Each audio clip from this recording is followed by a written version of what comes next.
Welcome to InterPartyConflict, where the podcast where we answer your questions about our show so that you can hear us talk about ourselves. Is that right? Right? Is that right? Did we get that right? I think so. Okay. So, I'm Gabe, And I'm Jeff. and we're going to answer some questions today. Jeff, how you doing today? Not too bad. My voice is a little rough because I was practicing character voices for a potential game that we'd be playing soon. Okay. Well, maybe some more details on that later. Yeah. That's pretty cool. I was going to request that you guys use character voices. Yeah, I'm trying to see. Like, it's not one I've done in a while. Should I say anything about it or? Hold on. Okay. There'll be time for that later. We'll talk about that later. So for anybody who is not who doesn't know what we're doing today, which is probably just about everybody, this is a bonus episode. Yeah. What are you doing, Gabe? This is not a normal numbered episode. For whatever reason, we decided that every year we should have 2 weeks where we don't have normal numbered episodes. So then every year is 50 episodes rather than 52 episodes. But right. We still want to put something out because we want our listeners to have some good stuff to listen to. So for this episode, instead of doing a normal episode, we're doing an episode about, like, I guess just off-topic stuff. Mm-hmm. But particularly, I was hoping people would ask about the show, about like us, stuff like that. And we did get some questions. Cool. All of our questions though came from Discord. I didn't get any questions like from anywhere else. Gotcha. I probably could have done a better job of going on Facebook and such and saying like, "Hey, we're going to do this, so get us some questions." But I think you got some good general questions. That like. And we got questions about stuff that I did actually want to talk about. Cool. So, isn't that convenient? Oh, yes, it is. It's very convenient. So thank you to everybody on Discord who submitted questions for this episode.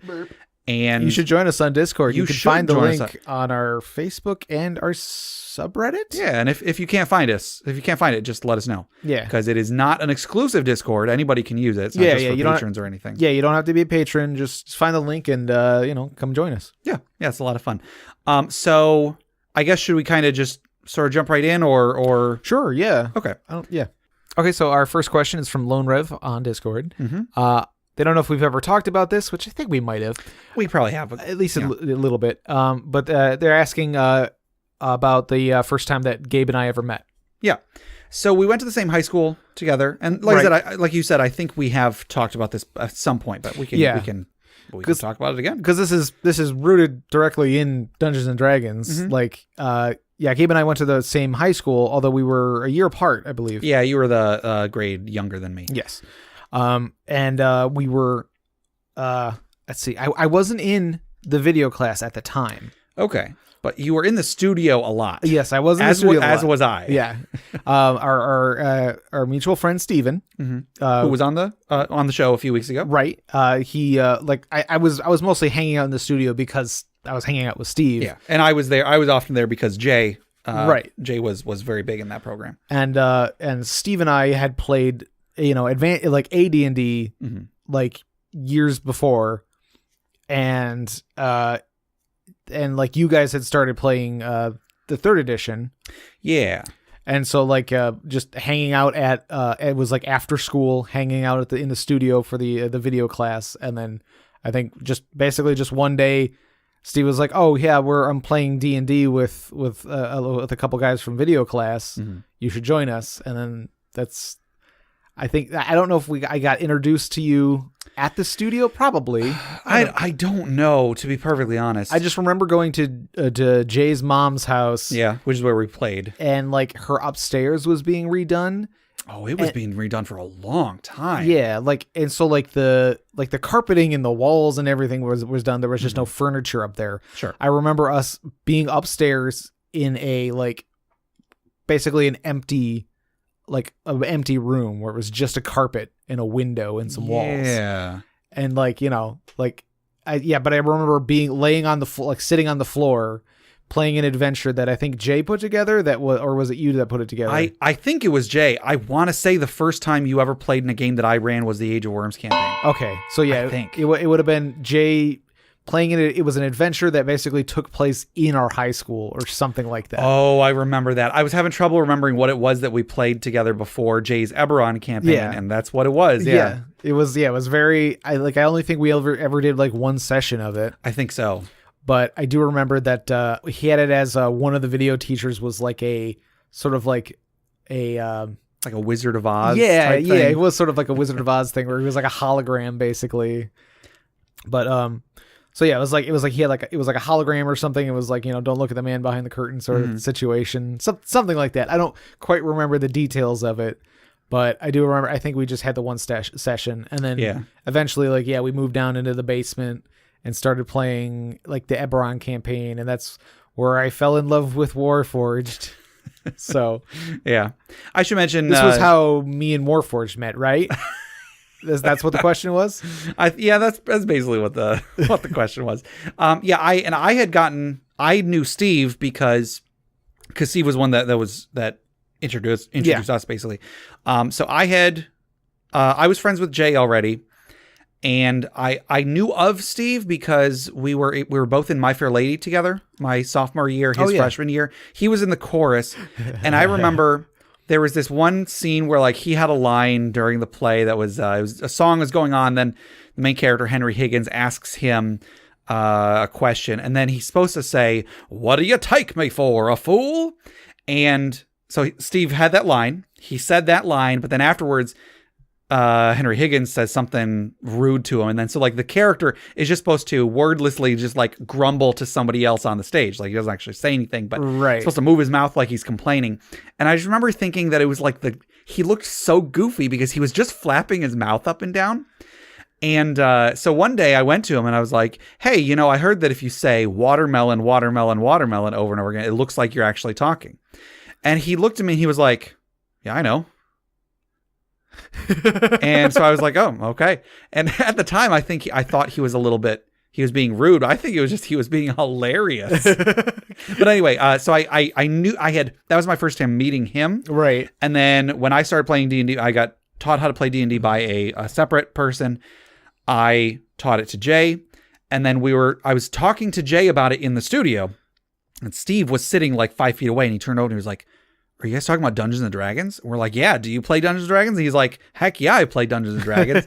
So anyway, so he joined our group and then later on introduced us to you. So yeah, so for a long time, for maybe 2 or 3 years worth of our lives, the group was you, me, Jay, and Steve. Like that was like the four of us. We would hang out all the time. We would play D&D. We would play video games. We would go to Taco Bell, and we would like go around the drive-thru in Taco Bell 4 separate times, each time with a different one of us in the driver's seat. Right, because like we had different methods of payment or something. We each had a credit card. Right, and so in order to make it less awkward, but also make it more awkward and funny, we'd drive through the drive-through. Mm-hmm. And then we would rotate who was driving seats, so that each of us can run our card through. And Jay would set it so the same part of the same song was playing every time that we got up to the window. Yeah. He basically like right when we pulled up to the little like speaker thing, he would hit he would start the song over. So by the time we got up to the window again, it was around the same part. So we were always listening to. Which the song was Banana Man by Tally Hall. It was Banana Man by Tally Hall, which I may mention in a future question. Yeah. So that's how we met.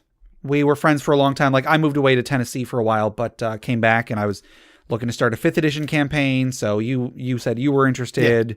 Yeah. That's also how I met Dave. Correct? Yeah. Because I got Dave to come into it. Mm-hmm. One thing I wanted to say about Jay in school plays. Yeah. Was the first time I ever saw Jay, or the first time I didn't meet him, but I kind of saw him and like recognized him. Mm-hmm. Was he was in a play, and like Jay is he's very like he projects his voice. Oh, he's very loud. So much presence on that guy. Yes. Exactly. And then like he's, he had a lot of hair. He had he had a really thick beard. Yeah.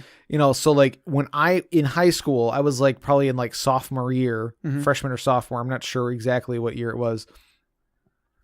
I saw this guy on stage with this booming voice and this huge beard. I believe that we were doing the play Inherit the Wind. I think that's what you're referring where to. he's like at a podium and he's like shouting and stuff. He was a preacher, because I think that was the last play that Jay did. I was like, why do they have a teacher in the why do they have a teacher in the student's play? I don't understand this. Could they just not find something? I guess they just couldn't find a student who could pull off this this part. Yeah. Because Jay was just he was going. He looked like he was 40 years old. I mean, like, I'm sure they grade him up or something. Probably they did a little bit, yeah. But I was like, why is a teacher? What is he? Yeah, no. I first saw him before I even went to that high school. I first saw him in 42nd Street. He had a similar role. He's a character actor, I think is the best way to describe it. But I was like, wow, yeah, they got like this really old guy. I thought he was a senior or something. Nope, he was a freshman at the time. Side story, this is a big tangent. This is an episode of Tangents, though. One time when we were just out of high school, Jay and I were going to Dave & Buster's. Okay. It was my first time ever being there. We were meeting Chris, actually, Chris and Melissa, who we were playing D&D with at the time. We were going to meet them at Dave & Buster's. And I found out that Dave & Buster's, it's, for anybody who isn't familiar with it, it's basically like Chuck E. Cheese's, but for adults. Sure, yeah, basically. It's like a big arcade. There's fun stuff to do there, but it's also a bar. It's also a bar, yeah. But apparently they have a rule that if you are under 18, you can't get in without an adult, which is the opposite of Chuck E. Cheese, where if you are over 18, you can't get in without a child, right? Which is real weird. But anyway, I mean, yeah. So we went to Dave & Buster's, and I had just turned 18. Jay was not 18. The two of us are walking up to the door. The guy stops me and he's like, whoa, I need some ID. Jay, however, just walks straight past, and then Jay turns back. He's like, oh, it's cool. He's with me. And the guy's like, okay, go on in. And it's like, hold on a second. I'm the adult here. I'm the older one. Yeah. Jay's the one that looks like he's 40, but is still technically 17. Anyway, yeah. So Jay was very instrumental in all of our everything that we have done together. Jay and Steve both. Yeah. So yeah, a lot of laughs. Yes. Yeah. So that's that's how the gang got started. How the gang got started. All right. So Peace Joy Pancakes asks, we've heard a lot about video games and podcasts that you like. What are your favorites from other general media, such as TV shows, movies, music, such and such? Yeah. So, because I talk a lot about my like TV shows and podcasts and video games and stuff that I'm playing on like my little Patreon updates. But general media, I guess what's your favorite TV show, Jeff? My favorite TV show. It's hard to say because like Skylar and I binge a lot of like the same thing over and over. And I wouldn't say that they're necessarily my favorite. Like I really do like, we watch Frasier probably several times a year. Yeah. It's just one of those ones that's just really easy to binge. I do like that show. I do enjoy that one a lot. More recently we like really enjoyed Game of Thrones. Yeah. Got into that for a while. Like I do agree that there is something to said like about like it's not the later seasons because they've gotten further and further away from the books in a way. It's not quite as compelling. Sure. But it's still cool to watch. It's still fun. I can't think of any like anything I'd call my absolute favorite show though.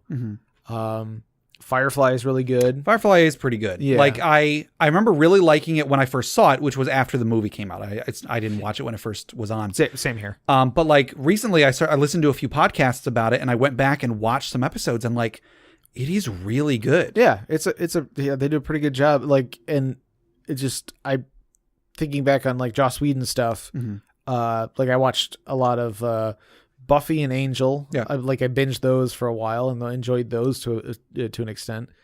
Like, again, I wouldn't call them my favorite. So I'm not sure if shows, I'm not sure. Something like, I like TV shows, but I usually have them on in the background. Same here. I'm usually not super invested in them. Yeah. Similarly, like we binge a lot of shows. And so there's like a lot of shows that I'm watching right now that I really like. Yeah. The Office is a great show to have on. Yeah. There's another show whenever I go to sleep, ever since my wife and I started dating, especially once we started living together, I always have something on when we go to sleep.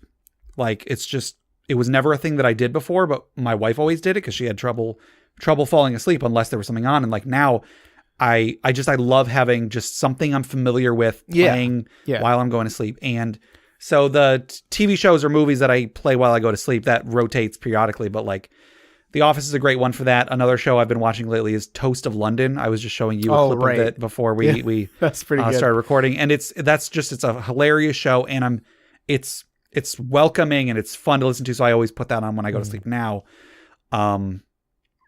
As far as like actual favorite shows though, I would probably say Breaking Bad is probably one of my favorite shows. Okay. Yeah. I never got through any, like I've watched like half of the first season several times. Yeah. Not that I don't find it good. I just like, I'm just not I don't know. Like I can't, it is something that I'd want to sit down and invest myself in because I've heard so many good things about it, but I can't do that. I have to like throw it on and then ignore it. Sure. Like it's just noise in the background for me, in most cases. Yeah. Another show, Farscape. A few months ago, I was on a couple episodes of the Frelcast, which was a podcast all about Farscape. It's just, that is one of those shows that I think is so good, especially for its time. Like it was just such a great show that, you know, didn't get as much recognition as it deserved. Yeah, I think we watched a bunch of that together, didn't we? Probably, because I remember when we were in high school or right after high school, they like the mini series that ended the series was coming out, so they like did a big long replay of the entire series. So probably sat and watched some of that. I do remember watching at least like the first season or two with like maybe in Jay's basement or something. Probably, yeah. And then another show that I really like, pretty much just any kind of Star Trek, but mainly Star Trek The Next Generation it's one of those shows that not only do I really like it, and I think it has so many good moments, but also it's very nostalgic for me because when I was a little kid, it would be on like Sundays. We would get home from church and my parents would be making dinner and just, it would be on. And so whenever I watch it, I have like the smell of sausage comes through my nose because the house would smell like sausage after Sunday morning breakfast. And then just watching Star Trek The Next Generation. Yeah. So I was at the age where like you had like, and it was just that thing where like, you can only like Star Wars or Star Trek. You can't like both. So I was like, well, I guess I'm a Star Wars guy, so I can't watch Star Trek. Why would I do that? Well, wait. What? Get out of here. Get out of. But like they're completely different. Oh, totally, things. Totally different. Like you can't really compare them because they're just different. Like, I mean, like it's been said before, like Star Wars isn't a sci-fi, it's a fantasy. It's and also it's, you know, like so much of Star Trek is political commentary, not necessarily political commentary, but like social commentary is what I meant to say. Like so much of it, not every episode, but the whole point of the original Star Trek was Gene Roddenberry wanted to be able to comment on social issues of the time, but if he did, that nobody would show it. So instead he disguised it as aliens. Right. And then people ate it up. Yep. So yeah, totally different shows. I was going to say another show Skylar and I binge is Star Trek Voyager. Okay. I'll get to that one eventually. I'm going through Deep Space Nine right now. Okay. Yeah. Voyager, it has a lot of issues. But if I'm not mistaken, the worst episode of any Star Trek ever was an episode of Voyager. Probably. Do you know Threshold? Which, and I remember seeing it when it was on the first time. Which one is that? It's the one where they break warp 10 and then the main character like starts evolving, and then at the end of the episode, after he's turned into a straight up lizard, not like a lizard person, just like a lizard crawling around on the ground, they just cut to the next scene. He's back to normal. They're like, well, we used our de-evolution spray on you and got you back to normal. Wait, which character was this? Tom Paris.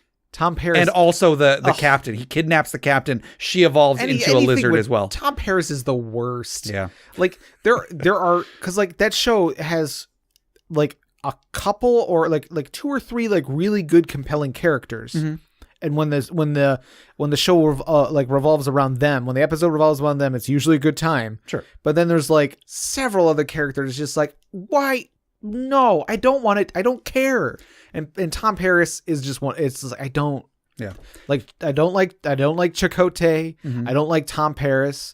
Harry Kim's okay, but they usually pair him with Tom Paris. Mm-hmm. So it's usually it's just like, why am I even here? I kind of feel the same way about Worf. I think he's an okay character, but anytime an episode is about Worf, oh boy, I'm checked out. Because they're they're leaning on Klingon stuff. It's all, we must restore your honor to your family, politics, honor. Well, it's just like they just go so one-dimensional with Klingons that it's like when you're dealing with a Klingon character, it's all about them being a Klingon. Mm-hmm. So it just turns into like, well, okay, there's Klingons. It's like, right. It's one of those things people, they have trouble with like Doctor Who, is because like, it's like, well, it's Daleks. It's always Daleks. Or, they have these antagonists that like, they don't get much more creative than just like, oh, it's Daleks, they just say exterminate, or the Cybermen they just say deleted. I'm sorry, Whovians. I love Doctor Who. That's another I would say that's probably in my favorites. Okay, I've never seen the actual show. I've seen, like, Steve showed me a movie, like a Doctor Who movie, like a Christmas movie. Oh, sure, it was like one of the they do Christmas specials. Yeah, and it was pretty good. But so we've done TV shows. What about movies? What's your favorite movie? My favorite movie, and like I might have said it before, but it's like my all-time favorite movie is Muppet Christmas Carol. Okay. Like, I saw that when I was a kid in the theaters because I love the Muppets, and like I mean, the story of A Christmas Carol, like, I don't know, it's just one of those stories that they make you read in school and things like that. But like I loved A Muppet Christmas Carol. I watched it all the time, and I've talked about this both on FriendQuest and here, I'm pretty sure, before. Sure. That there was a time in like middle school English class. It was right before Christmas break, and we were going to have a test on A Christmas Carol. Mm-hmm. But instead of having us read the book, she had us watch A Muppet Christmas Carol, of which I had already seen probably hundreds of times. And so I knew the movie by heart. Mm-hmm. And then the test that we took was on the movie itself, not just it wasn't the book, but the movie itself. So like, it was details about the movie. So you knew everything. I scored well over 100% because there was like some bonus questions and stuff there too. Like I was like, yes. Well, good job. So, I mean, like there's plenty of other movies I enjoy, but like that's just one that's like just kind of stuck with me through my childhood and stuff like that. And I could talk and sing along to it, which I know some people find annoying, but I can't help myself. It's fine. My favorite movie overall would probably be The World's End. Oh, that's a good one. It's the third of the Cornetto trilogy. So like with Simon Pegg and Nick Frost. So like Shaun of the Dead was the first one, and then Hot Fuzz was the second one, and then The World's End. I saw that one for the first time not too long ago because I didn't actually watch it when it came out. So. Yeah, I saw Shaun of the Dead when it first came out, and it was good, but like for some reason I've never gone back to watch it again. Hot Fuzz I've watched many times. I think that is a great movie. Yeah, but The World's End is just so good. Anytime I want to just like if I'm ever just like doing something like folding laundry and I just want something amazing to be on the TV, I put on The World's End because it's so good. It has such a good beginning. And I don't want to spoil anything about this movie. If you have not seen it, please watch it. But the first maybe 30, 45 minutes of this movie, you think you are watching one type of movie. And that type of movie I would be on board for because it is so good at being that type of movie. Right. But then the second half of the movie is a completely different type of movie. Also a very good version of that type of movie. Yeah. My first time watching this, I had no idea what I was getting into. And so I'm watching this movie and I'm like, yeah, this is a lot of fun. I'm enjoying the characters. It's like kind of a buddy friends reuniting after like 20 years of not seeing each other, getting the band back together, like going sort on of like a midlife crisis, exactly, sort of like exactly. Let's get the band back together. And then it takes a hard left. Yeah. Like, what in the world? If you do not know what movie you're going into, it will take you completely by surprise, but it is also really, really good. Mm. And oh my goodness, it's so good. And it's one of those movies where the writing is so good. The characters are so good. The main character, Gary King, played by Simon Pegg, 10 minutes into the movie, you know exactly what kind of a character. You know everything you need to know about him. Right. Every time something happens, even the half of the movie that is a hard left, you know exactly how he is going to respond because they did such a good job of establishing him earlier in the movie. Such a great movie. I love it so much. I cannot speak the praises of this movie more than I already have. Wow. Yeah. Runner up, Scott Pilgrim versus the World. Oh yeah, that's solid. Yeah. Such a fun movie and like so stylistic, and it's great. Great at what it does. But beaten by The World's End. What about music? What's your favorite music? Music with me is complicated because I'm not a big music guy. Yeah. Like I don't know bands. I barely know genres. Like I like the names of bands, the name of genres, the name of instruments. I hardly know. You know, like I've never really been a music guy. Like a lot of people I know and a lot of friends that I have, they'll go off about music. They've taken music history classes and things like that, or several people I know are currently in bands and are do shows and stuff like that. And actually some people at work that I work with or even in just in bands and stuff, it's kind of like I'm not into cars.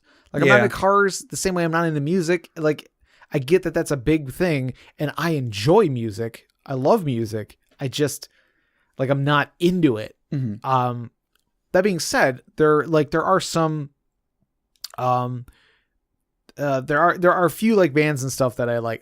We've talked about Tally Hall. Yeah, Tally Hall is a band I was going to mention. Yeah, which I forget exactly how I got introduced to it. Oh, I know how I got introduced to Tally Hall. Well, I think you did. Was it Jay or was it you that had it? Or wait, shoot, what was it? Oh, right. So Tally Hall was a local band. Apparently not local where we live, but local to another, maybe half an hour away. Sure. Back before YouTube, there was a website called Albino Black Sheep, which is where people would post funny videos and stuff. So it was one of the many places. Yeah. If you know about E-Bombs World or Newgrounds. Sure. It was one of those websites. Yeah. So there was this video where this girl is sitting in her car. She's looking at a map. She's clearly having some difficulty when this car drives up with these 4 guys in it, all poking their heads out the window. 3 guys poking their heads out the window. And they're like, "Oh, excuse me, you look lost." She's like, "Oh yeah, I'm looking for the Prickly Pear Cafe." And then one of them goes, "I think it's over by the And so it's each of them starts chiming in with another note in the tonic chord, and then it's the 3 of them, and then just a guy on the street reading a newspaper. They all in a start tuxedo too. Yes, they're all they do this 4-part harmony, just going and she just stares at them because they don't stop. They keep going. Yeah, and then they just drive away. Right. And as they drive away, it pans over to the 4th guy standing on the street, still doing it. He's just still going. Yeah. And so it was such a hilarious video. I laughed my head off multiple times in a row, just starting the video over, starting it over. Yep. And I showed it to my brother who lived in Ann Arbor at the time, Ann Arbor, Michigan.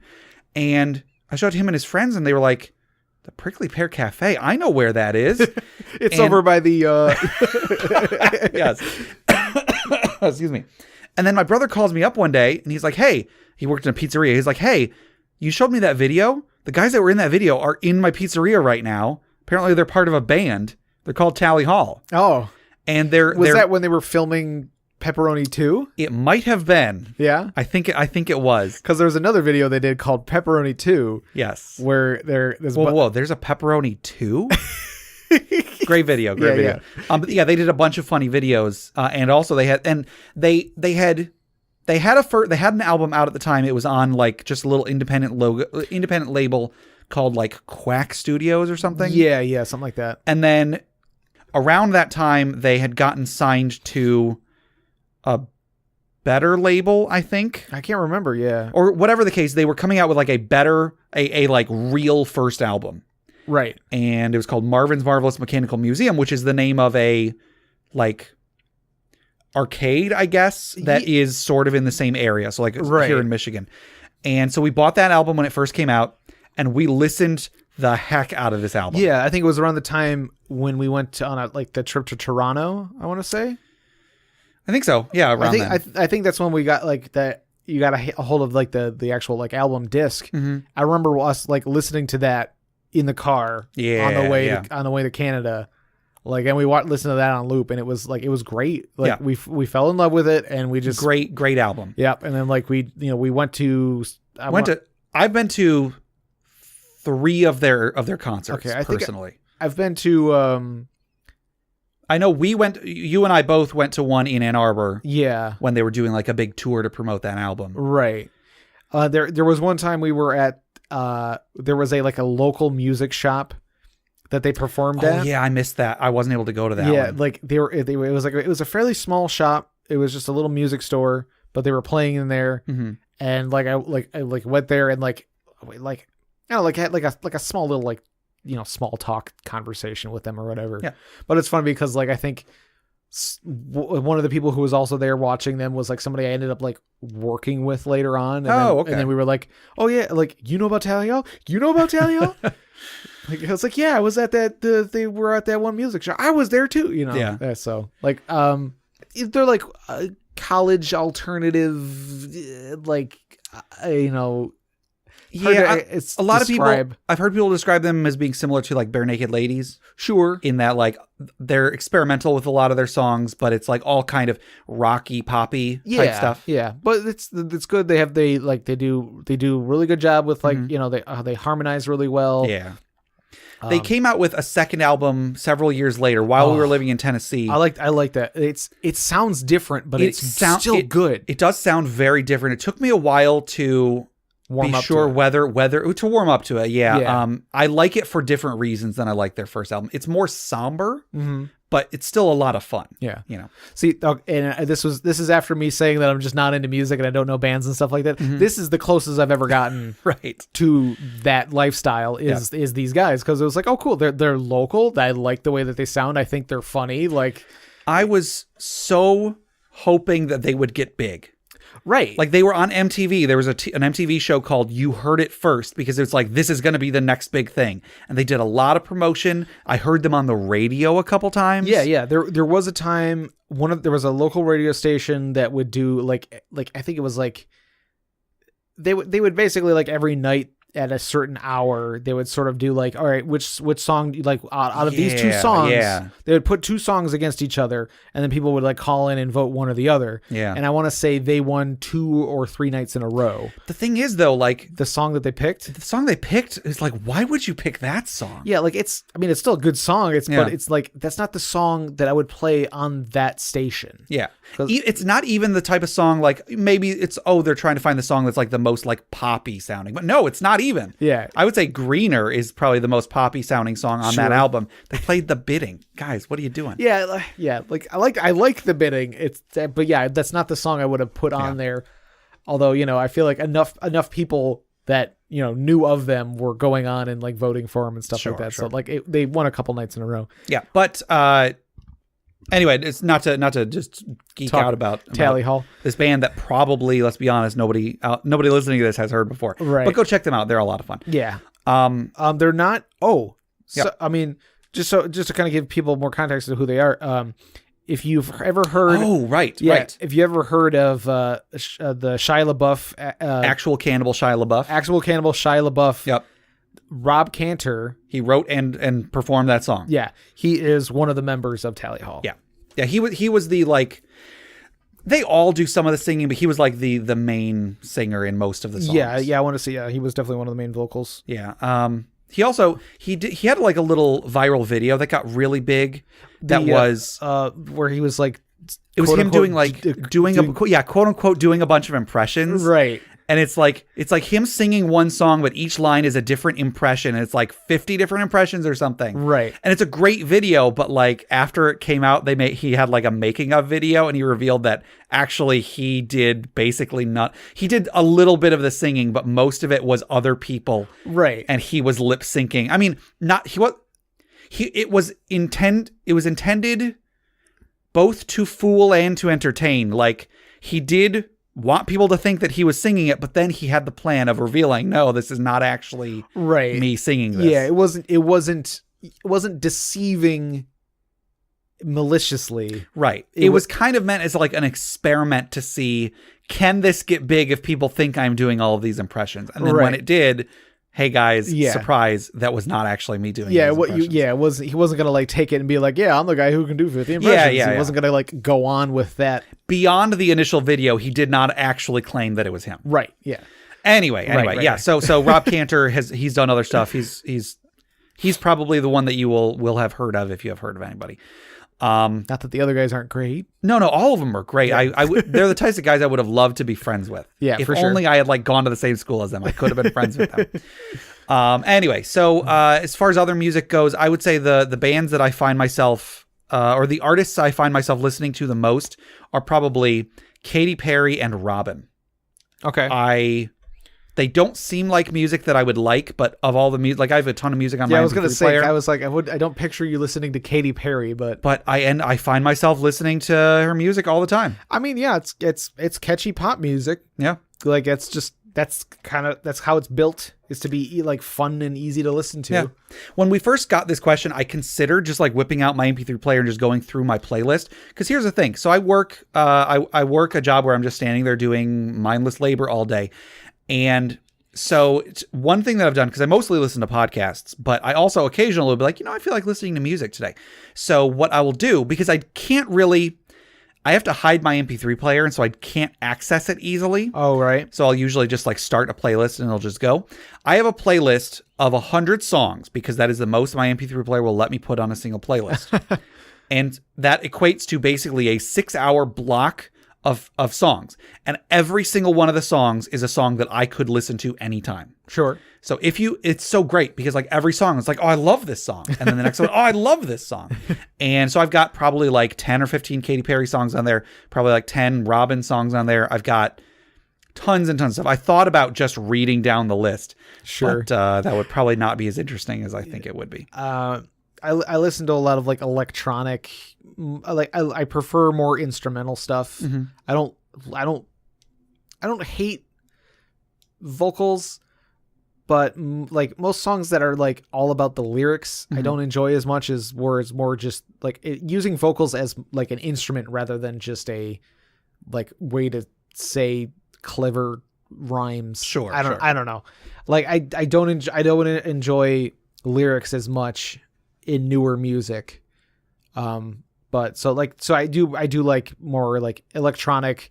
I used to be in the I like dubstep and stuff like that. Like, I don't know. I like listening to that sort of stuff when I'm like playing video games and stuff like that, where it's just sort of, it's like background noise music, but it gets you kind of amped up in a way. So like, yeah, I like the way music makes me feel, but I don't like get into it any further than that, I guess. Mm-hmm. I don't know.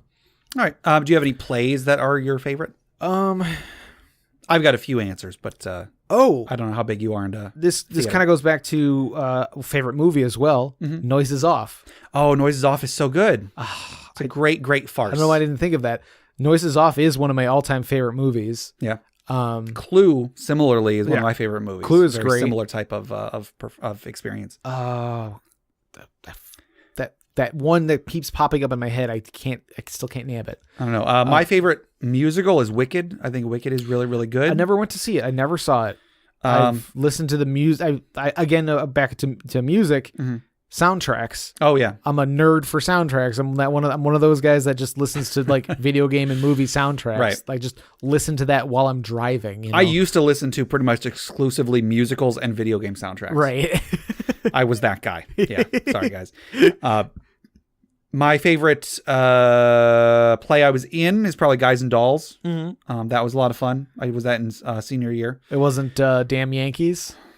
No. Damn Yankees was all right. Which is the bad one? You're thinking of Squeezebox. Is what you're thinking of. I was in a play called Squeezebox. Was that around the time you were in Damn Yankees? It was right before I was in Damn Yankees. Okay. I was in Squeezebox and then Damn Yankees and then no more theater for me. I was in the reason I was in Squeezebox is because previously I was in a play called Once on This Island, which I had never heard of. And I was like, I would like to do something original. If there was like an original play, I would love to be in that, because I was so unfamiliar with Once on This Island. I was like, what would it be like to be in a play that nobody has ever done before? Right. And so I got into Squeezebox, and then I instantly regretted it. But then Damn Yankees was directed by one of the people that was in... No, she wasn't in Once on This Island. What am I thinking of? I don't know. That's enough of this story. So... What about I Guess I Can't Play Piano Anymore? That was, yeah, Steve was in that. Yeah, Steve was in that one. That was an original play by one of our high school friends, Joel Wachowski, who is in a podcast called the 20-year-old movies, I think. Oh, something. Yeah, something. I'll put like it in that. the show notes. I've listened to a good number of his episodes. He's also I also see him a bunch on Facebook talking about sports or something. Yeah. sorry, Joel. So I think that'll be enough for that question. I was expecting that to be a really quick question. Oh yeah. So we've answered like 3 questions. Yeah. we got a lot more. I think this is going to be a long episode. But we're going to take a very brief break here. Oh, sure. And we do still have a giveaway today. Oh, I probably should have mentioned at the very beginning. We do have a giveaway today. So we're giving away a copy of Chapel on the Cliffs from Goblin Stone. And we're giving away a copy every week. So our winner this week, Jeff, is... Our winner this week is Hal A. Whoa, winner. Gobble, gobble, gobble. Yes, congratulations, Hal A. Hopefully you've listened through to this episode, to this part of the episode. It's a little far in here, but yeah. It's you should get this in your email pretty soon, and be sure to let Goblin Stone know what you think. If you like it or you don't like it, be sure to let them know so that they can continue to make great products. And Jeff, if somebody wanted to enter this drawing, how would they enter the drawing? They could send us an email at interpartyconflict@gmail.com with the subject line Chapel on the Cliffs. Yes. Yeah. So once again, that's Chapel on the Cliffs from Goblin Stone. It's a great adventure, great 5th edition D&D adventure. So we do a drawing every week. So anybody who enters has a very good chance of winning eventually. Yeah. I also want to tell everybody to go check out our Patreon. Our show is brought to you by our wonderful patrons. Go to patreon.com/interpartyconflict. We've got some great rewards on there, so check that out and see if anything appeals to you. Maybe toss us $1 a month, $5 a month, $10 a month, and get some cool stuff in return for it. Also check out Crit Academy, critacademy.com. Justin, Ian, and Brandon make new and reusable content for players and DMs alike. Also check out D&D Character Lab. It's a great podcast where Garen and Dan make characters every week and then pit them against each other to debate whose baby is better. So wait, they have babies? I think so. Oh, anyway, they should just put up like a video one day of just like 2 babies fighting. Sure. All right, Damien asks, where do you see the podcast this time next year? Yeah, this is a difficult question to answer. I mean, generally speaking, I think I would love for the podcast to be the same as it is now, maybe with more listeners, more patrons. I don't really know how much we can really improve audio-wise. I think our audio quality is very good. Yeah, I mean, you can always get better, but like, it's at a point to where it's not hard to listen to. Yeah, at least I don't think it is. I hope not. I hope not. This will sort of bleed into a little bit in our future questions, but yeah. You want me to just kind of go through some of them? Yeah, okay. Sure. Also asking, do we have any podcast backup plans? Do we have any plans to expand into other genres? Yeah, and I'll stop you right there. Okay. We do. So I've already revealed this to our patrons. Our bonus episode for December is kind of all about this, but I won't get into any details because that's a perk of being a patron, is you get to find out exactly what it is we have planned. Sure. But we are planning on creating some more podcasts. In particular, I'm hoping to start an actual play podcast. Uh-huh. It's going to be me DMing, and then you, Justin from Crit Academy, and our friend Dave. Yeah. So at the moment, we do have an actual play podcast planned. I don't know how long it's going to go. Like, we're hoping to record a couple months worth of episodes very soon and then see what happens with it after that. Right. So keep an eye out for that. Probably won't come out for a long time. I'm going to, yeah. I talk a lot about how I don't like a lot of actual plays because I think a lot of them do things wrong. So I'm going to make absolutely sure that I do it right. Right. Yeah. To the best of our abilities. Yeah. So I have some very high hopes for that. I hope it's going to be really, really good. In addition to that, I plan on doing even just a couple. I'm not sure how far these are going to go, but I want to try out at least a couple episodes of what are called intro casts. So it's like podcasts that are like about a TV show. Sure. Where each episode of the podcast, we cover 1 or 2 episodes of a specific show. And then the idea is that you watch along. So like you watch the episodes we're going to cover next time, and then you listen to us talk about them. Then you watch the next episodes and so on and so on. So got some plans for that. Again, don't want to give out too many details, but expect more details as we get into to those. What's it called? Intro play? Introcast. Introcast. Okay. Yeah. And like, I don't know if that's a super well-known term, but like when I used to listen to a lot of these, when I got into them, that's what they were referred to. Gotcha. Yeah. So we do have some plans for other stuff. Yeah. However, that is going to add a lot of work to it all. Right. So, So one thing that I will mention, I'm going to very briefly mention it, is that doing the podcast is a lot of work. I'm not trying to say like, oh, feel bad for us or anything like that. Just that there have been times where I've considered ending the show at some point. Not like if we ever were going to end the show, we would make sure we knew well ahead of time, and we would probably announce it to our listeners ahead of time as well. Yeah. So don't ever expect the show to just suddenly end. That's like the last thing that I want. Right. Yeah. Gabe has talked to me about this, and he's definitely said that like he finds it odd when like a show just kind of drops off the map suddenly. It's like the saddest thing in the world, because there are podcasts I listen to where one day they just stop making episodes. Yeah. And like I've had this happen with like YouTube channels I've watched or something where just like stuff just stops, but like because I'm like consuming so many different things that I don't even notice for a while, and then I'm like, wait a minute, it has been 3 solid months since I have seen anything from this channel. Yeah. What? And then I have to like delve into the internet and find out, oh wow, there's a bunch of drama here. Something crazy went on. So we'd want to be very open and transparent about that sort of thing.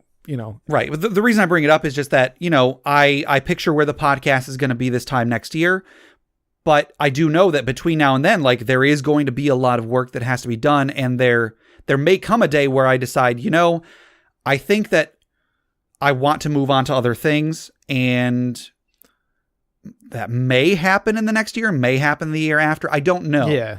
I don't know, and I don't want to make any promises, but at the same time, I don't want anybody to stop being excited about the show. Right, yeah. If we ever do make any decision to end the show, number 1, you will know ahead of time, and number 2, it will never just be we're just done. Like that, we'll always have something. If we do end the show, we will have other projects going on that you can listen to as well. So you can always get your fill of Gabe and or Jeff. Yeah. I mean, like we're having a good time with this. Yeah. And there are like we said, we have other ideas that we want to go through, and like we've already put a good investment amount of money and time into doing this sort of thing. So we're gonna keep it going one way or another. But like I love this podcast. Yeah. This is my perfect podcast. Like when I started this podcast, it was because I'd known for a long time that I wanted to make a podcast, but this is like the subject matter, the format is like, if I were to listen to a podcast, this is exactly what I want to listen to. Yeah. So I love this show. I never want this show to end, but someday it will. So when it does, we will make sure to let you guys know ahead of time. Right. And make sure that we are doing something else afterwards. Yeah. This kind of on the same topic, also from Damien. Yeah.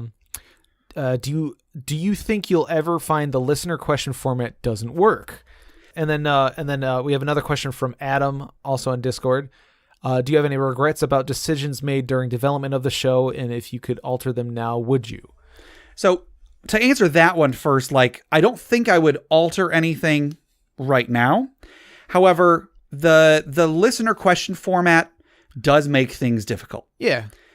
When we first started, I had I had stars in my eyes, and I was thinking like, oh man, we're going to be so popular. We're going to be like discarding questions left and right. Like, oh, we don't have time to answer. We've got too many questions. I'm not going to answer that one. And I started off with a big question base. Like I got a bunch of questions before we even started. Yeah. But to put it plainly, questions did not come in nearly as often as I was expecting them to. Sure. We don't get questions super often. Sometimes we will. Sometimes we'll get like one email that has like several questions in it. And that's great. That's awesome when it happens. But especially like maybe about a year in, I was thinking to myself, like, I don't know if this is, well, about 6 months in, I was wondering whether it was going to be sustainable. And about a year in, I realized like this is almost definitely not sustainable. We do have questions that we have had a long time that weren't answered yet, because not all questions work well for our format. Not all questions really lead to a lot of interesting discussion. So like we could just answer questions just to get them out there. Maybe we will in a very soon episode, but I reached a point where like we don't have any questions that would really make for a good episode. Yeah. And so there was a point, I think around the 1 year mark. It wasn't like right at it wasn't like right in January, but there was a point where I started, rather than just saying, "Hey, send us questions," I started going out on like Reddit and other message boards and such, looking for questions that I think would make for a good episode. Mm-hmm. And then if I found any, I would message the person that posted it and say, "Hey, I have this podcast. Is it cool with you if we answer this question on the show?" Right, yeah. And I've never gotten anybody that said no. But at the same time, we haven't done any questions I didn't get a yes answer on. Sure. But I on one hand, I feel a little dirty doing that, because it's like, it's not quite people submitting the questions. But on the other hand, like, does it really matter? Is anybody going to be like, whoa, nobody volunteered that question, you had to ask them for that question? I don't think anybody would be upset learning that. But some good came of it too, because one of our guests, Luke Hart, was on our show because I sent him a question like, "Hey," I sent him a message saying, "You had this question. Is it cool if we talk about it on the show?" And he was like, "Oh yeah, I would love to talk about that on the show with you. Here's my YouTube channel." And so he came on the show, and we had a great episode as a result. So it the question answer format, it makes things difficult because I kind of have to work with what we get. Generally speaking, we don't always get a lot of, we don't always get a lot of stuff submitted. And so it does make things difficult. However, over the course of the show, I think we've gotten better at finding like a good rhythm for the questions that we have. Sure. Many episodes, we only do one question because we get a lot of discussion out of that question. Yeah. What was it? How many did we answer in the first episode? Our first 2 episodes, I believe, had 9 questions each. That just sounds insane to me. It does sound insane. Because we go off on tangents. We do. We really do. But then another thing is that we've added segments too. Right. Yeah, we've added the segments. Dragon's Horde was our first segment. We've added like plugs and call to actions and stuff like that. Yeah. And also like the social media questions add a lot to every episode, to the point where like when we started doing them, every episode was like 20 minutes longer because I kept forgetting to account for it. Yeah. Now, I feel like ever since we've started doing those, we've gone. The episodes just go way over. Yeah. Now at the same time though, I've wondered ever since we started doing the social media questions, I've wondered like, does anybody not like this segment? Because it's always a big chunk of the episode, whether we want it to be or not. Yeah. And it's not listener questions. It is explicitly questions from me. Yeah. And so I'm afraid that somebody out there is like, "Oh, I don't like this because it's not listener questions." I don't know if that's actually a thing. I don't know if anybody actually feels that way, but that is a lingering fear in the back of my mind that somebody will be unhappy with that segment because it is a deviation from the listener question. There might be some analytics somewhere in SoundCloud or something where you can figure out where people like stop listening or something like that. Maybe. But whatever. I don't know. So the listener question format, it wasn't, it was what I wanted from the beginning, and I do like it. I don't think that this show will ever be going away from that. But it does pose some inherent difficulties that have made the show difficult. But again, like, this is the show that I want. I want this format. Yeah. So, I don't regret doing it at all. I wouldn't go back and change it.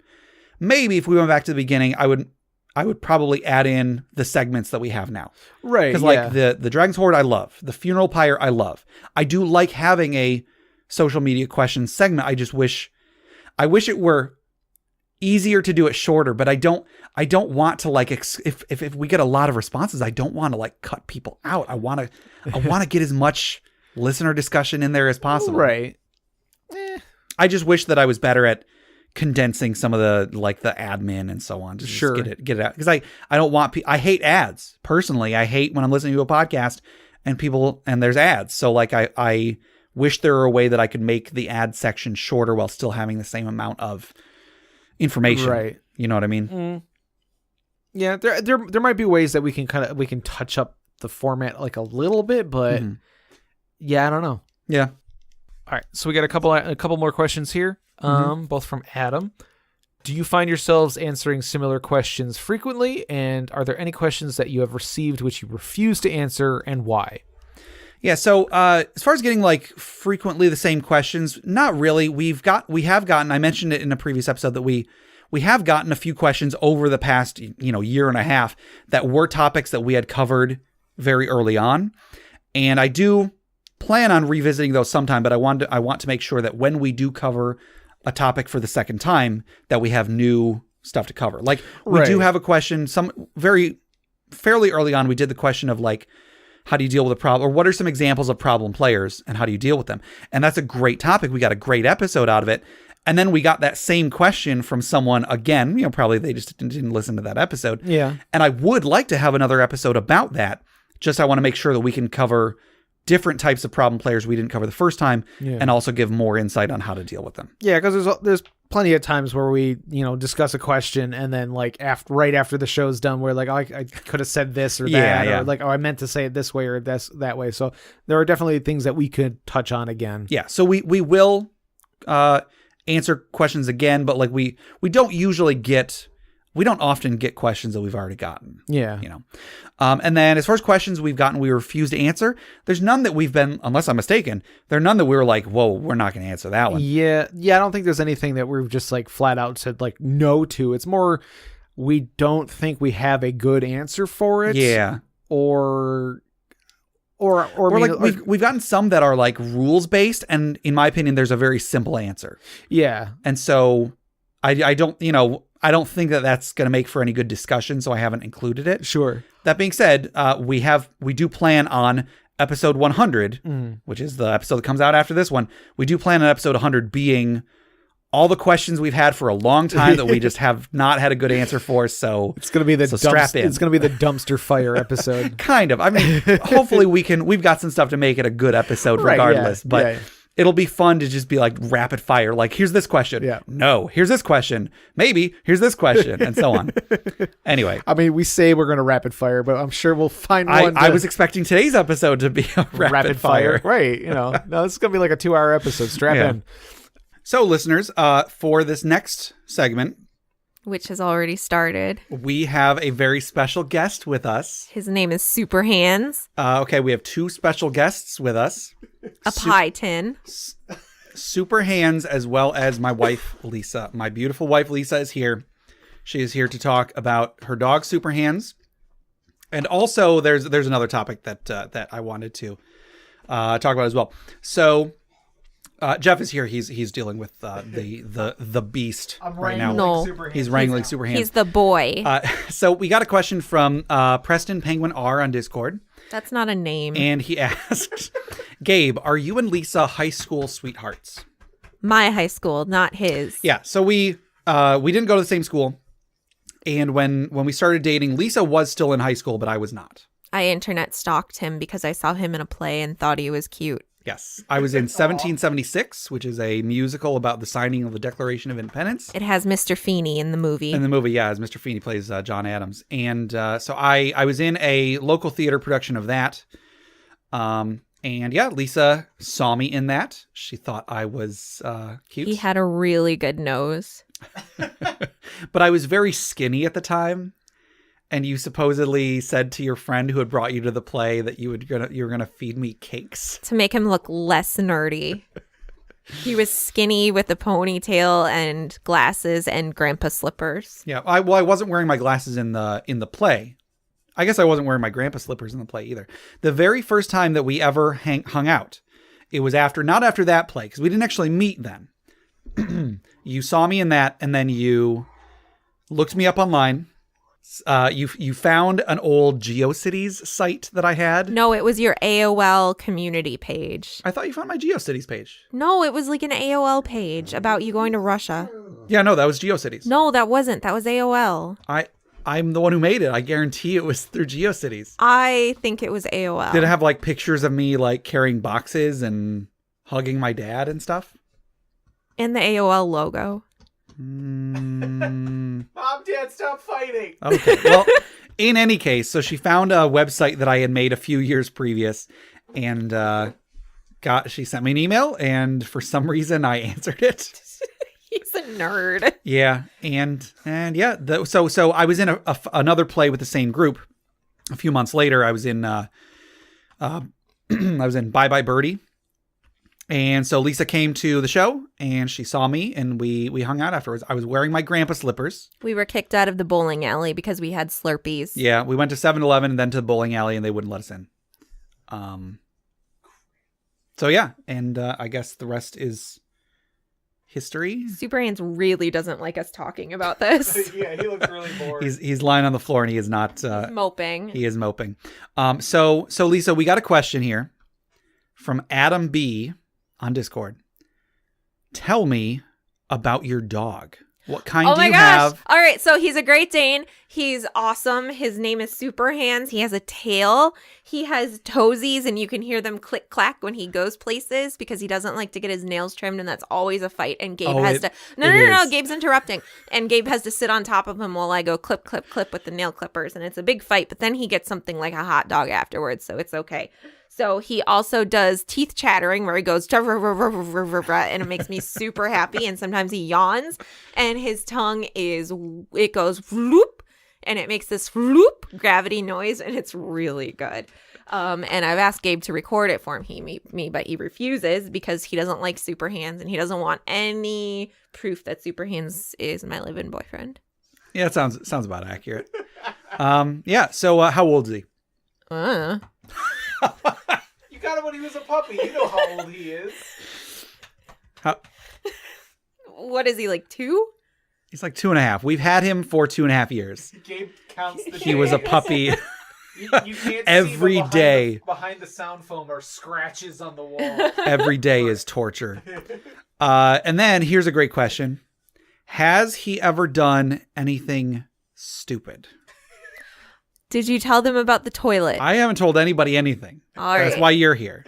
I wasn't present for the only thing he's ever done stupid in his life. Okay, hang on a minute. So Gabe will talk about the toilet. Yeah, so we had just gotten him. He was a tiny little skeleton puppy. He was so skinny when we got him. He didn't come from a good situation. Did not come from a good situation, but we put him in a good situation. I filled his tummy with cakes. She does that. She does that. So he went into the bathroom and he was like, sniffing around. And next thing I know, I hear him yelping because he has gotten his head stuck behind the toilet. My poor little boy, and I wasn't there to save him. He was back there. He was like trying to squirm away, but he couldn't because his head was stuck. So I had to like hold him in place, grab his head from the other side, and like gently free him from the trap. He also has a 2-colored eye. He does. One of his eyes is differently colored. It's like is 2 different colors. Right. It's brown and then also sort of a grayish blue. Yeah. Yeah. So like it's not that each of his eyes is a different color. It's just that like one of his eyes is like about a quarter of it. About a quarter of it is like this grayish blue. Light gray. Yeah. It used to be a much prettier blue when he was a baby, but he's still a baby and it's still beautiful. Yes. He's smiling right now because he loves love. Yeah, and because Jeff is petting him and massaging his ears and stuff. Yeah. He looks real goofy right now. He's laying on his side and he's looking up and he's got like one eye wide open. And such a big goofball. He is a big goofball. It's pronounced doofball. He is a big doofball. So yeah, is there anything else you'd like to say about your dog? This is your big segment, the segment that you've wanted for so long. No, this isn't my big segment because I have stage fright. So that will be later on. So please. This is part 1 of a 7-part series. Please request that the podcast involve more Superhands. His name is Superhands. He is named after a character from a show. Yep. TV show is called Peep Show. And only 3 people have ever gotten his name right off the bat. Yep. Was one of those, I know one of the girls from that podcast, I guess, done. Then 4 people. Okay, 4 people then. Everybody always calls him Super Hans. That's wrong. It's like, that's not his name. I know how to pronounce my own dog's name. Yeah, so British sitcom called Peep Show. I mentioned earlier there's like TV shows that we would put on when we went to sleep. Peep Show was one of those shows for a long time. His spots look like a paint by number. Whenever we go for WALKS. Good job. People always ask me, who's walking who? We hear that from garages where we can't even see people. We get that, and we get saddle comments all the time. Yep. I found a horse saddle at a thrift store, and I was going to buy it as a joke, but it wasn't worth the $200 for the joke. And then there's also one other thing people always say. They always say something about how big his poop must be. Oh, yeah. People love to talk about his poop. Yeah. Quit hitting yourself. Oh, right now he's hitting himself in the face. He's so tiny. He's the littlest boy anybody's ever seen. I went to go buy him Christmas jammies today, but they don't make them small enough for him. I got my nails done today. They are a henna design. Yeah. Yes. Did I finish my tattoo yesterday? Yeah. I finished my tattoo No, it was on Saturday. Thought it was yesterday. No, it was Saturday. I finished my big Ganesha tattoo on Saturday, and it's beautiful. And I have really good tattoos, and Gabe loves all of them, and he gives them all a 10 out of 10, especially the Ugly Rats and the Loch Ness tramp stamp.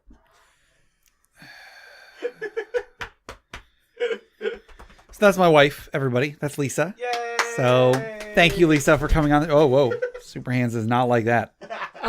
Jeff was clapping instead of petting. He's like, no, that's not what hands are for. Hey guys, Gabe here. Sorry to interrupt. I just wanted to mention that for some reason while we were recording this episode, we had some sort of a weird audio glitch around this time in the episode. And so as a result, the rest of the episode has like a weird click or something in the background. So I do want to apologize for that. We do really pride ourselves on our sound quality, so I wanted to give an explanation. I managed to cut out the worst of it, but there is still some noticeable noise in the background. So I do apologize, but hopefully you'll enjoy the rest of the episode. All right. Well, so that will do it for Lisa's segment on this episode. So that's pretty good. If anybody wants more of that, let me know. Like, no, you should let Lisa know so that she can bug Gabe to have her do it again. I guess. There's another question, Jeff, from Preston Penguin R. Are you and Skylar going to get married?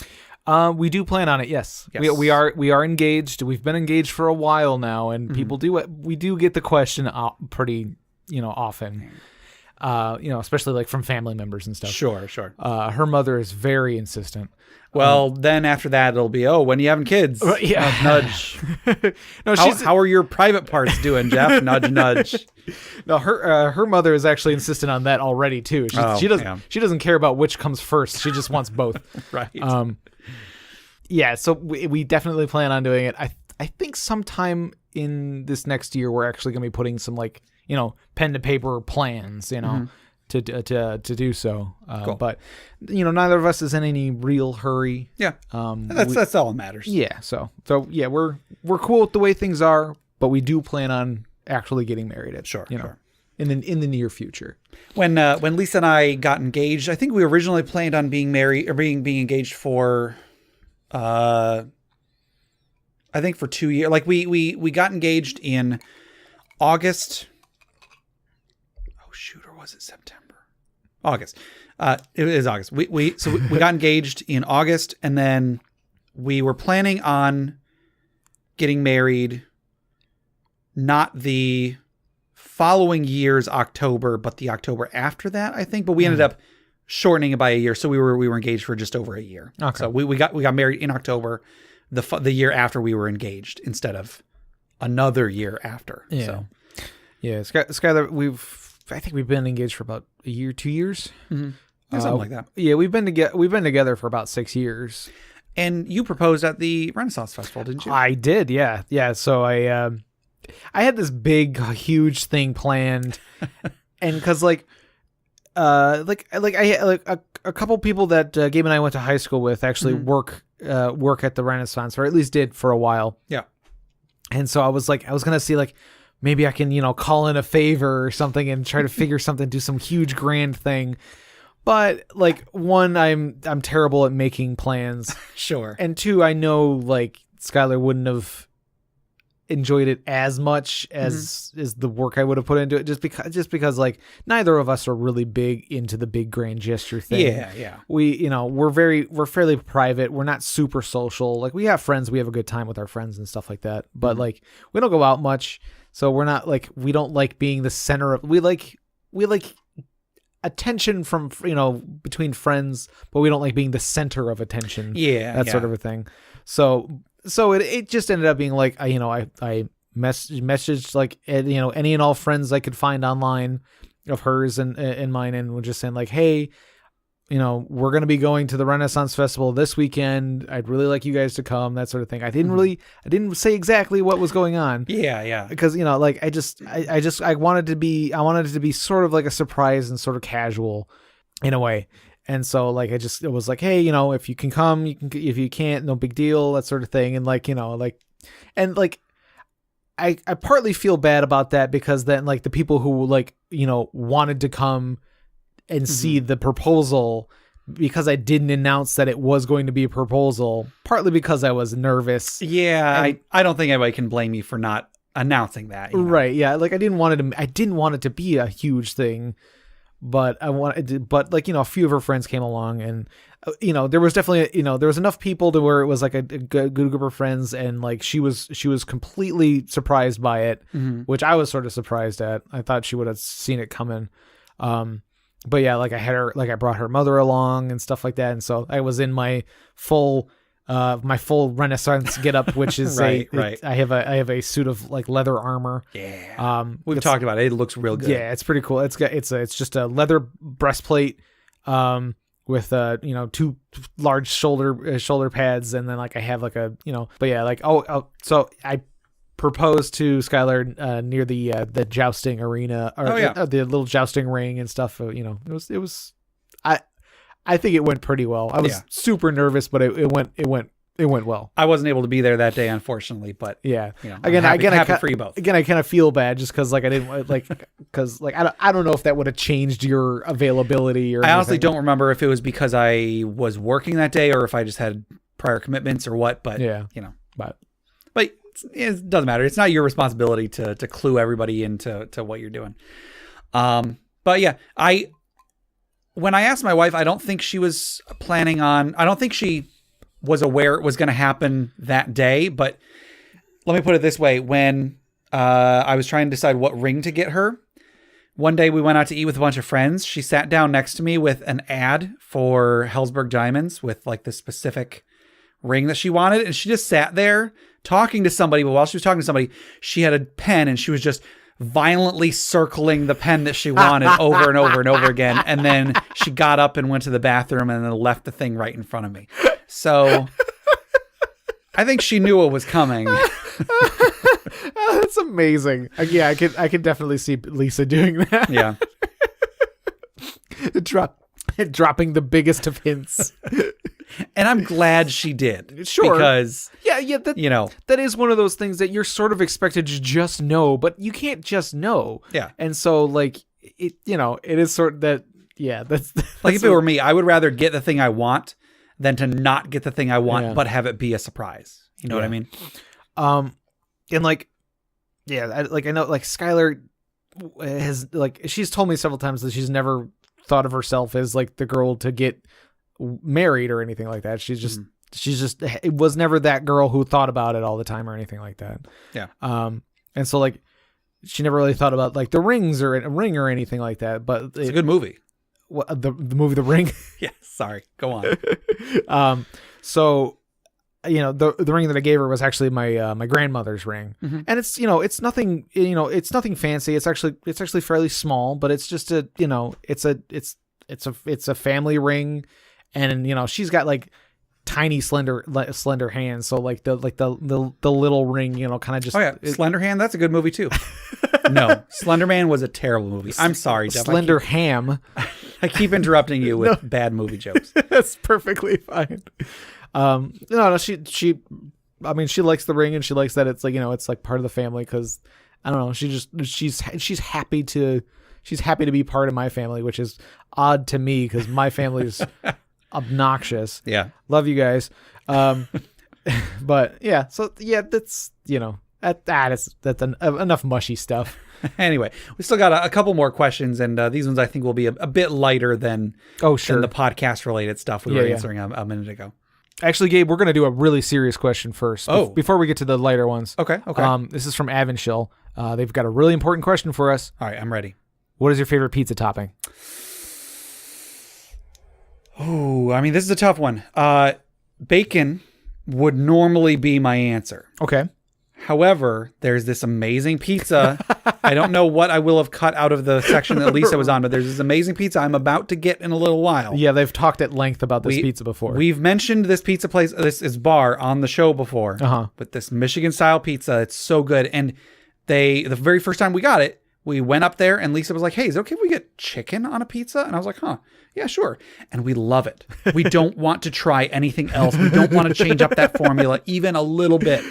Yeah. It's so good. Well, and it's not just like it. Well, sometimes you get like it's just like the grilled chicken pieces. It's basically like some pizza places when you get chicken on pizza, they're just using like the grilled chicken like chunks that they use for like their salads, you know. And but the place that you're talking about, they use like their like boneless chicken, like fried chicken. Yeah, it's like it's breaded and it's like, you know, it's kind of crispy and it's good. And like I know some people are kind of against chicken on pizza, and we talked about this on Dinner Party Conflict, right? About like, you know, like food taboos, where like it's like, oh, you can't have ketchup on a hot dog, right? It's like, why not? It's food. Everyone has individual tastes. Let people eat what they want to eat. Yeah, like, unless it's pineapple on pizza. Gabe, you're gonna be upset to my favorite pizza topping. Jeff. Okay, it's fine. I don't like it, but say whatever blasphemy you want. I have several pizza toppings that I enjoy. Okay, one of them I can't have anymore just because my stomach doesn't agree with it. Sure. That one would be jalapenos. Oh, okay. I love me some jalapenos. However, with my digestion issues. Anything at least that spicy is gonna just be a bad time for me. I brave it every once in a while when I just need it, but because I stay away from spicier foods, when I have spicy food now, it's like it's too hot. Oh, like my tolerance has gone down. Anyway, pineapple, jalapenos, jalapenos, pineapple, okay, bacon. Bacon's on there too. Bacon's it's just good. Yeah, it's bacon. Or ham. I like the thin like strip ham. Sure, like there's just like the little rectangles. Yeah. So Little Caesars they used to have the strips of ham, just the little like cut up strips of ham, but now they have like blocks of ham. And then by now, like I mean for the last like 10 years they've had blocks of it, and I just don't like it. Yeah. I don't like the ham chunks because I like it when the edges of the ham get crispy. Yes. It's so good. Yep. That's the kind of ham I'm talking about. That's what I'm talking about. Where was I? I was jalapeno, pineapple, bacon, anchovies. Oh no, Jeff. Oh, I love anchovies. As a person who has never tried anchovies on a pizza, I can tell you anchovies are bad on a pizza. No, they are not. They're so good. I would say they are my number one. Yeah. Mostly I probably say number one because I only get to have them on very rare occasions. So it's like I savor that moment. Okay. There's actually this pizza place that my coworkers go get sometimes where it's like it's individual. So I'm like, do they have anchovies? It's individual. I can have anchovies on my pizza because nobody else wants it. Nobody ever wants anchovies. And like anytime a group of people I'm with, we're like, oh, we're going to get pizza. What do you want on it? I always say, mostly not jokingly, but I say in a joking tone, it's as to not offend anybody. Sure. Anchovies, like how about we get anchovies? I put a little lilt on my voice there. And but but I'm mostly saying that just in case there's somebody else there that's like, yeah, I want anchovies too. So it's like, okay, we'll have one pizza with anchovies and one pizza without anchovies. And me and this guy are going to have some anchovies on our pizza. Sure. Never happens. No one ever wants anchovies. I'm not surprised. And because I understand, I get that. I understand not liking anchovies. Mm-hmm. I would never ever, because people have suggested, well, why don't we get it on like half the pizza? I'm like, no, it's going to ruin everybody else's pizza. Sure. There is no way half anchovy works, because like the smell and just like the oily and saltiness. Yeah, the oiliness would spread. It's going to get over the rest of the pizza. It's going to ruin everybody's time. So I'm always just like, no, it's either all or nothing. Cause like, you know, even when I do get like a separate pizza or something that has anchovies, like even then there's danger of cross contamination just because of the fishiness. Yeah.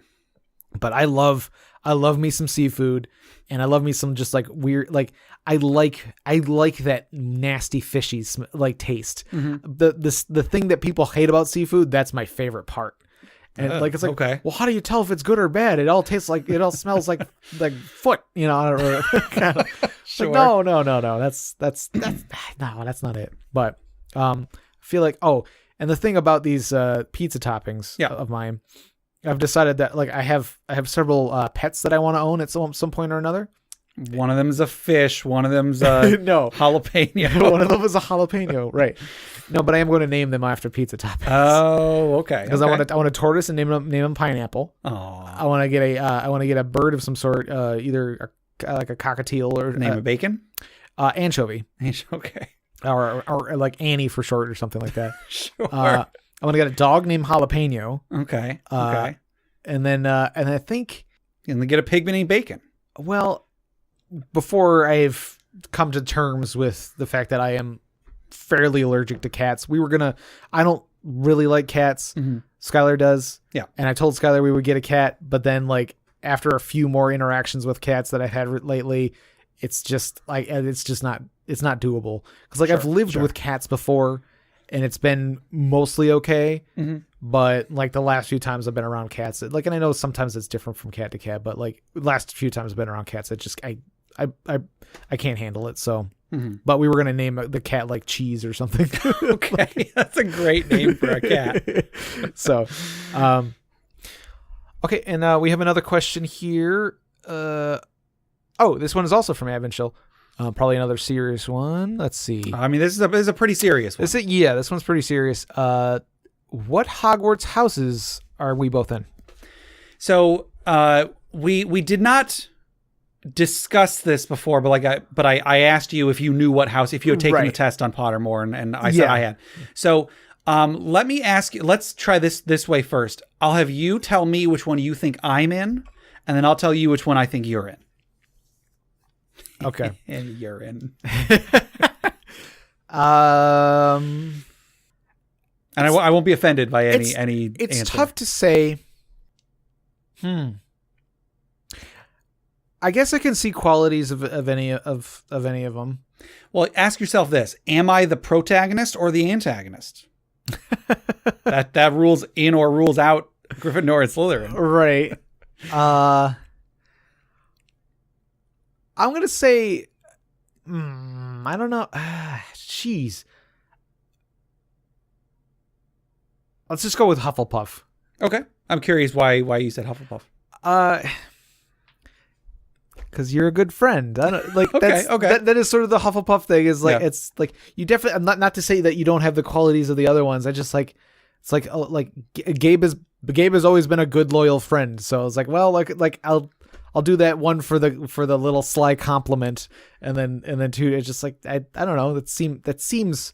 See, I was kind of assuming Hufflepuff for you, actually, for the same reasons, because good friend. And, yeah. Well, no, I've always thought like anytime I really put thought into it beyond just all the good guys come from Gryffindor. I always figured I would probably be Ravenclaw. Because I'm fairly methodical in stuff that I do and so on and so on. Yeah, I was sort of leaning towards that one as well for you. But Pottermore agreed with me. Okay. Yeah. What about you? Well, you're Slytherin, aren't you?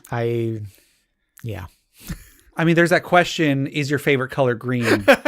And the answers are no or a snake. So Just like you just pet a snake instead of answer the question.